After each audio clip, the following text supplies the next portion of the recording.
இப்போ வந்து நீங்கள் ஃபர்ஸ்ட் பார்ட் பண்ணும்போது வந்து கான்ட்ரவர்சியாக பயங்கரமாக ட்ரெய்லர் மட்டும்தான் வந்துச்சு. ஆனால் நீங்கள் இப்போ ஒரு ஃபோட்டோ போட்டாலே பயங்கர கான்ட்ரவர்சி ஆகுது. ஏன்னா ஒரு பிரெகிடாவோட ஒரு ஃபேமிலி ஃபோட்டோ போட்டிருந்தீங்க, கீழே பயங்கர கங்க்ராச்சுலேஷன் உங்களுக்கு செகண்ட் மேரேஜா அப்படின்லாம் போட்டிருந்தாங்க. அடுத்த வாரம் பார்த்தா நாக சைத்தன்யா வந்து செகண்ட் மேரேஜை வந்து அனௌன்ஸ் பண்ணுறாரு. ஸோ அங்கேயே கான்ட்ரவர்சி ஆரம்பிச்சிச்சுன்னு நினைக்கிறோம். அந்த மாதிரி கான்ட்ரவர்சி இருக்கா? அப்புறம் ரெண்டாவது கொஸ்டின், ஸோ ஃபர்ஸ்ட் டேர்ம்ஸில் வந்து எல்லா டேர்முமே நீங்கள் வந்து டச் பண்ணிட்டீங்க, என்னெல்லாம் இங்கே பேச முடியாதோ எல்லாத்தையும் நீங்கள் பேசிட்டீங்க. ஸோ இன்றைக்கி இருக்க ஜென்சி டேர்ம்ஸில் வந்து எல்ஜிபிடிக்யூ பற்றி பயங்கரமாக எல்லாருமே அடித்து நவுத்திட்டு இருக்காங்க. அதை பற்றின ஏதாவது இருக்குமா? இல்லை, அதை நான் சொல்லிட்டேன்னா ரிவீல் ஆயிரும். பட் ஆனால் கண்டிப்பாக கான்ட்ரவர்ஷியலான விஷயங்கள் இருக்கும். அதில் ஸ்பெஷலாக ப்ரோ வந்து அந்த கடைசி கதை ரொம்ப பிடிச்சிருக்கு அப்படின்னு சொன்னார்ல, அந்த கதை நரேட் பண்ணும்போது நான் யோசித்தேன், கண்டிப்பாக இது வந்து ஏன்னா அந்த கடைசி கதை வந்து சினிமாவில் இருந்துட்டு அந்த கதையை பண்ணுறதுக்கு ஒரு கரேஜ் வேணும். It will be very bold film. ஆனால் கதை கேட்டுட்டு அந்த கதை எனக்கு ரொம்ப ரொம்ப பிடிச்சிருக்கு அப்படின்னு சொன்னபோது எனக்கு ரொம்ப ஆச்சரியமா இருந்தது, ரொம்ப சந்தோஷமாகவும் இருந்தது. ஏன்னா சினிமாவில் இருந்துட்டு அதை பண்ணணும்னு நினைக்கிறதுக்கே ஒரு தனி கட்ஸ் வேணும். ஸோ அதுக்கு நான் நன்றி சொல்லிக்கிறேன்.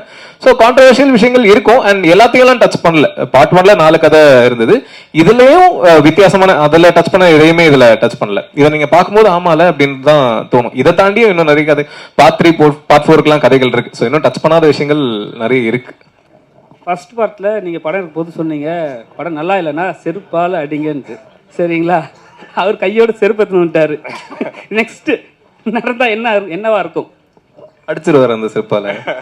அதான் செருப்பை காட்டுறாருல. இல்ல, நான் அடிக்கிறது தாண்டி இன்னைக்கு மக்கள் அடிக்கிறது ரெடியா இருக்காங்க படம் நல்லா இல்லைன்னா. அதனால அதான் நான் டைலாகா சொல்றேன், மக்கள் செருப்பால் அடிச்சு கூடாது, அதை மட்டும் மைண்ட்ல வச்சு படம் பண்ணுங்க. எல்லாரும் அப்படிதான் பண்ண வேண்டியதா இருக்கு இன்னைக்கு. அது பண்ணாதான் நல்ல படம் பண்ண முடியுது. தமிழ் சினிமாவில் வந்து பார்த்தீங்கன்னா இப்போ வந்து கரண்ட்டில் வந்து ஒரு ப்ராப்ளம் போயிட்டு இருக்கு. ப்ரொடியூசர்ஸ் வந்து நடிகர் சங்கத்தை குறை சொல்கிறதும், நடிகர் சங்கம் வந்து ப்ரொடியூசர்ஸை குறை சொல்கிறது, இந்த மாதிரி ப்ராப்ளம் போயிட்டுருக்கு.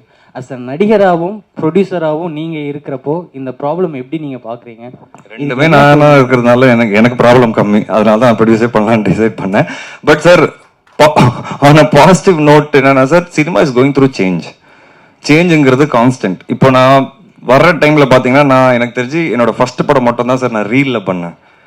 அந்த ரீல் ஓடும்போது, அந்த ஒரு 48 ஃப்ரேம்ஸ் ஓடும்போது ஒரு சவுண்ட் வரும் சார்.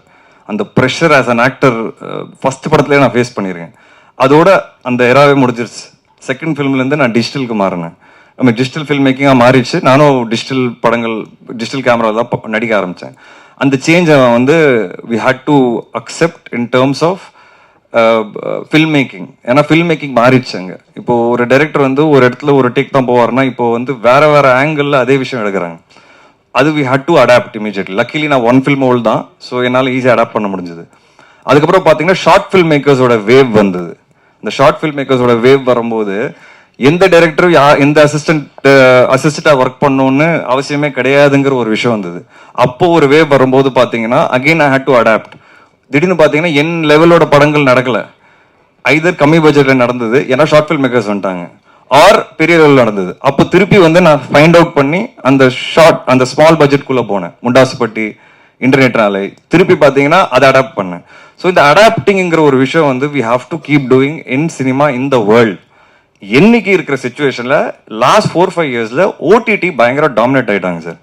ஓடிடி வியூவிங் டாமினேட் ஆனதுனால சினிமாவோட பிஸ்னஸ் மாடலே மாறிச்சு சார், வியாபாரமே மாறிச்சு. அண்ட் வியூவர்ஷிப் மாறிச்சு. All over country world viewership இருக்கு. பட் தேட்டருக்குள்ள வர்ற ஆடியன்ஸ் வந்து குறைஞ்சிருக்காங்க.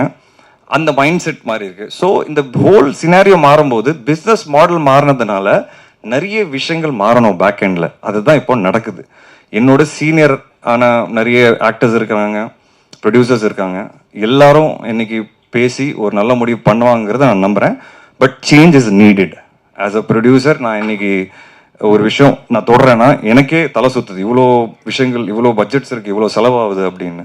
ஆஸ் அன் ஆக்டர் நான் போகும்போது எனக்கு என்னோட பிஸ்னஸ் மாடல் புரிஞ்சதுனால எங்கேயாவது ஏதாவது ஒரு விஷயம் இடிக்குதுன்னா நான் வந்து ஓகே வாங்க சார் என்ன பண்ணலாம் அப்படின்னு பேசி ஒரு பிஸ்னஸ் மாடலை மாத்துறேன். இப்படி படம் ஓடிச்சுன்னா எனக்கு இவ்வளோ கிடைக்கும், இல்லைனா இப்படி பண்ணலாம். இது I am ready to do it. But change doesn't happen from me, change happens from the top always. So I only am expecting and hoping ki everybody at the top அவங்க எல்லாரும் ஒன்றுக்கு வந்து ஒரு பிஸ்னஸ் மாடலை மாற்றினாங்கன்னா இன்னும் கொஞ்சம் ஈஸியாக இருக்கும் அண்ட் இண்டஸ்ட்ரி இன்னும் ஃப்ளரிஷ் ஆகும். ஏன்னா இந்த இண்டஸ்ட்ரி ஃப்ளரிஷ் ஆச்சுன்னா entertainment is always going to be there, and a lot of people will get work and livelihood, and we all are dependent on the business model. Vishnu Vishal ப்ரொடக்ஷனில் இப்போ நீங்கள் படம் பண்ண போகிறாங்க. அவர் வந்து எப்பவுமே வந்து ஒரு என்னன்னா இப்போ நீங்கள் அந்த அந்த சீனில் என்ன வரீங்கன்னா கட்டா குஸ்தியில் இருக்கிற மாதிரி கெட்டப்பில் வரீங்க. ஏன் உள்ள கட்டா குஸ்தியில் இருக்கிற மாதிரி அந்த கெட்டப்பில் வரீங்க? ஒருவேளை நீங்கள் வந்து படத்தில் நடிக்கிறீங்களா? இல்ல அது நான் வந்து இந்த படத்தில் நடிக்கல, அதை கிளியர் பண்ணிடுறேன். மேடமும் அதை கேட்டாங்க. நான் நடிக்கல இதில். I am only presenting the film.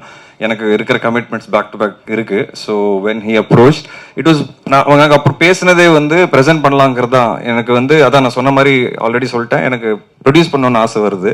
எனக்கு சில கான்டென்ட்லாம் பார்க்கும்போது இது நம்ம பண்ணால் நல்லா இருக்கும். என்னோட ஜட்ஜ்மெண்ட் மேலே எனக்கு கொஞ்சம் நம்பிக்கை இருக்கு.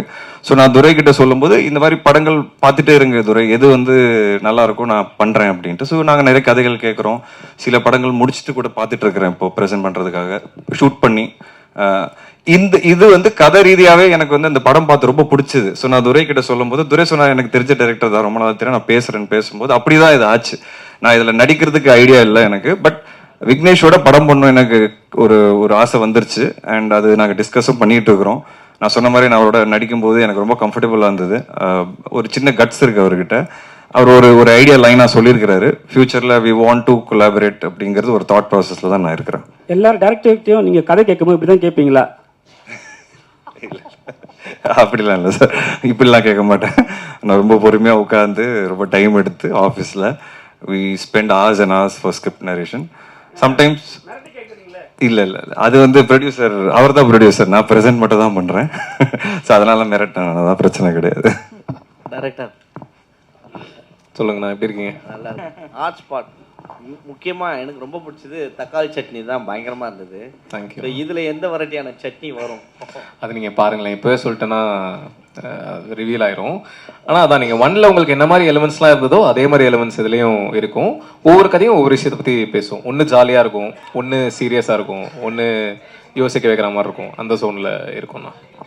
இதுல இன்னொரு ஆஸ்பெக்டும் டச் பண்ணியிருக்காரு சார்.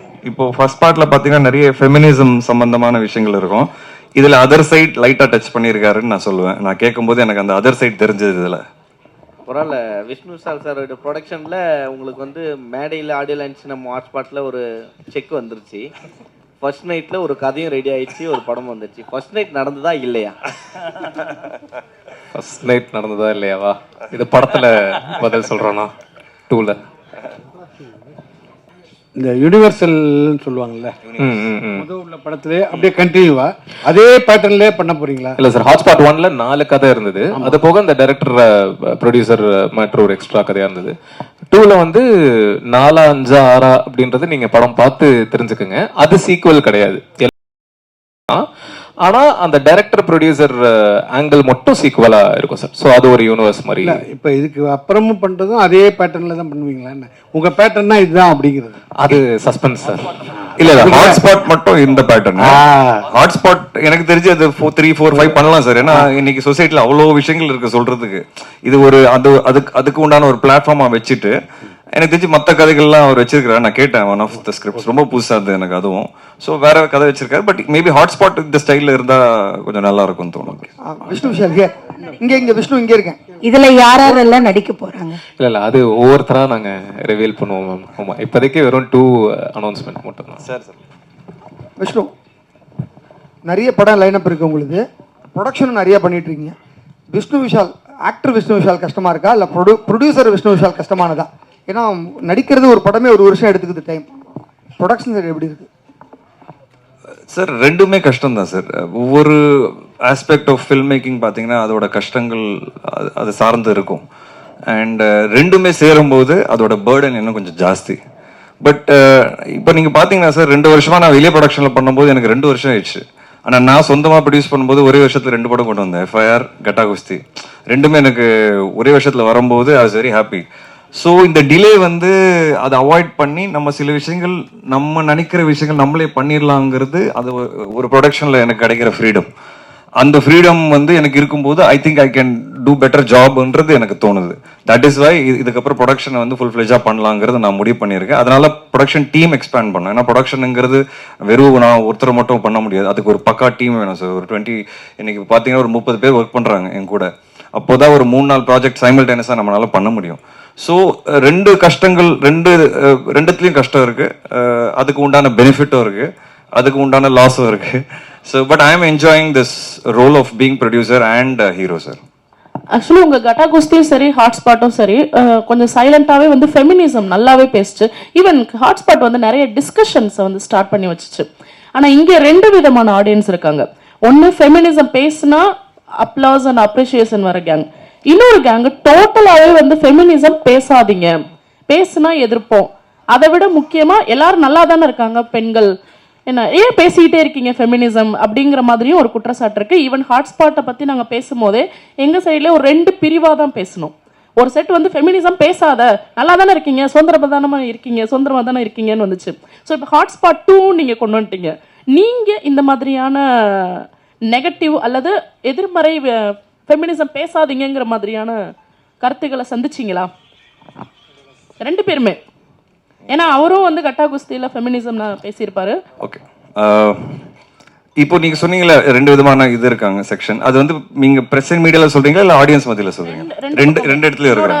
அதாவது நான் வந்து என்னோட பாயிண்ட் ஆஃப் வியூல பேசுறேன், என்னோட ஃப்ரெண்ட் சர்க்கிள்லயும் இருக்காங்க, ஈவன் மீடியா சைட்லயுமே பேசுனாங்க. ஸோ இதை நான் கேட்க, உங்களுக்கு அந்த மாதிரியான வந்துச்சா, நீங்க அதை எப்படி ஹேண்டில் பண்ண போறீங்க? ஒரு விஷயத்தோட போது அதோட பிளஸ் இருக்கு மைனஸ் இருக்கு.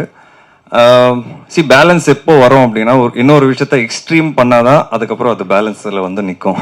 எனக்கு தெரிஞ்சு இப்போ அந்த extreme situation we have to keep talking about it, we have to keep showing it. அது சில பேருக்கு போய் அடிக்கிற மாதிரி தான் இருக்கும், ஆனால் அதை தொடர்ந்து பண்ணும்போது தான் ஒரு ஸ்டேஜுக்கு அப்புறம் பேலன்ஸ்னு ஒன்று வரும்.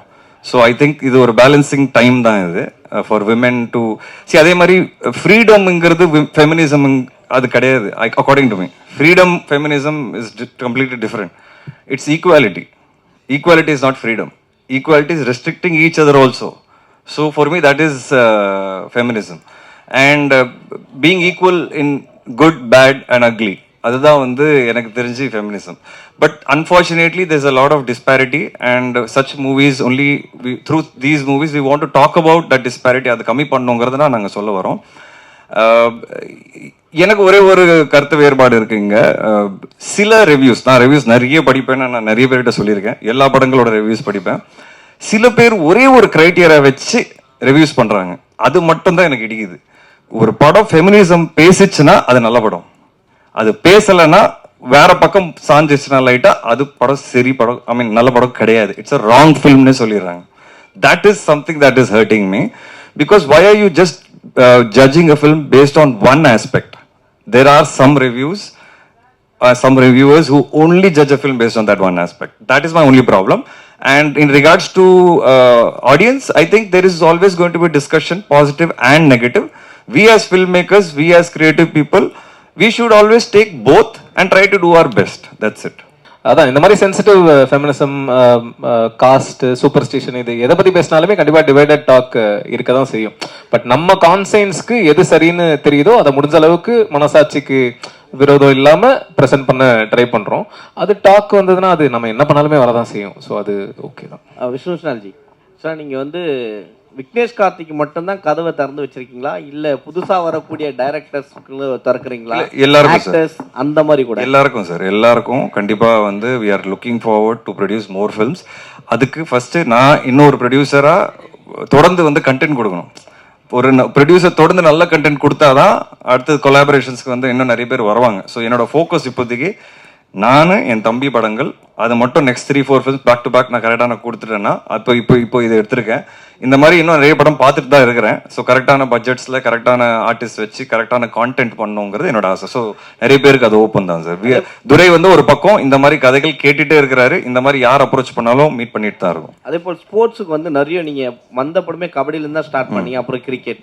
ஸோ இப்போ பார்த்தீங்கன்னா விக்னேஷ் போகத் வந்து இதுவாயிருக்காங்க. அந்த மாதிரியான ஸ்டோரிஸ் வந்தா எடுப்பீங்களா? அதான் சார், ஸ்போர்ட்ஸ் படங்கள் இன்னைக்குமே எனக்கு ஒரு ஆசை இருக்கு. பட் என்ன சார், தொடர்ந்து பண்ணாலும் நான் அதனால தான் இந்த வாட்டி சிசிஎலும் ஆடல. என்னன்னா எல்லாரும் திருப்பி எனக்கு ஸ்போர்ட்ஸ் பர்சனாவே பாக்குறாங்க. நான் சினிமாக்கு வந்துட்டேன், அதை விட்டேன். அது ஓகே, உள்ள இருக்கு, நம்ம கூட இருக்கு. பட் ஐ வாண்ட் டு கொஞ்சம் அந்த மைண்ட் செட்டை மாத்தணும். I am now an actor and now I'm producer. So அந்த மைண்ட் செட்ல இருக்கணுங்கிறது. Maybe I might not do sports too often at the moment. ஃபியூச்சர்ல கண்டிப்பா எனக்கு நல்ல கதைகள் வரும்போது கண்டிப்பா ஸ்போர்ட்ஸ் திருப்பி தொடுவேன். விஷ்ணு இங்கே பாருங்க. சார் சார் இந்த கூட்டணியில சேருவதற்கு எந்த விஷயம் உங்களுக்கு தூண்டுகோலா இருந்துச்சு? இல்ல சார், எனக்கு நான் சொன்ன மாதிரி அவரோட அந்த ஃபர்ஸ்ட் கதையோட பிரசன்டேஷன் தான் சார். ஏன்னா அண்ட் அவரோட கட்ஸ் தான் சார். உண்மையா சொல்லணும்னா அந்த பிரஸ் மீட்ல அவர் சொன்னார்ல, இந்த படம் பிடிக்கல செருப்பால் அடிக்கன்னாரு. அந்த கட்ஸ் தான் எனக்கு பிடிச்சது. ஏன்னா இன்னைக்கு இருக்கிற சினிமா வேர்ல்ட்ல கொஞ்சம் கட்ஸியா இருக்கணும் சார். அந்த கட்ஸ் வந்து என்ன அட்ராக்ட் பண்ணிச்சு. சரி அப்படி என்ன பண்ணிருக்க போறான்னு பார்க்கும்போது நான் சர்ப்ரைஸ் ஆனேன். ஏன்னா ஆல்ரெடி எனக்கு தெரியும், நீங்க எல்லாரும் பார்த்துட்டு அதை அப்ரிஷியேட் பண்ணிட்டீங்க. அது மீறியும் நான் சர்ப்ரைஸ் ஆனேன். ஸோ எனக்கு அந்த விஷயம் தான் ஓகே, நம்ம விக்னேஷ் கிட்ட ஒரு நல்ல டேலண்ட் இருக்கு அப்படிங்கிறத நான் வந்து ஜாயின் பண்ணணும்னு நினைச்சேன் சார். விக்னேஷ் ப்ரோ, ஜென்ரலாகவே படத்துக்கு டைட்டில் பார்த்தீங்கன்னா பார்ட் 2னா ஜஸ்ட் 2 தான் வச்சிருப்பாங்க. நீங்க வந்து டைட்டில்லே டூ மச் அப்படி வச்சிருக்கீங்க. ரசிகர்கள் பார்த்துட்டு டூ மச் அப்படின்னு சொல்லுவாங்க, அப்படி கணிச்சிட்டு வச்சிருக்கீங்க. இல்ல 2ன்னு சிம்பிளா வைக்க நான் ஜிகர்தண்டா வந்து XXL வச்சிருந்தாங்க. ஸோ அந்த மாதிரி இப்போ வெறும்னா 2ன்னு வைக்காம இன்ட்ரெஸ்டிங்கா என்ன வைக்கலாம் அப்படின்ற தாட்ஸ் வந்துட்டு இருந்தது. இல்ல நீங்க ஆல்ரெடி ஸ்கிரிப்ட் பண்ணிட்டீங்க இல்லையா? ஸோ இட்ஸ் டூ மச்சா இருக்குமோ அப்படிங்க ஃபீல் பண்ணி வச்சிருக்கீங்க. 2 மச்சா இருக்கும் தான் நினைக்கிறேன். அது நீங்க பார்த்துட்டு 3 மச்சா இருக்கா 4 மச்சா இருக்கான்னு நீங்க போன வாட்டி அவ்வளோ இருக்காதுன்னு நினைச்சாரு, ரொம்ப டூ மச் ஆயிடுச்சு. இந்த வாட்டி அவரே சொல்லிட்டாரு டூ மச்சா இருக்குமோ பாத்துக்கோங்க. ஓகே மச்சி.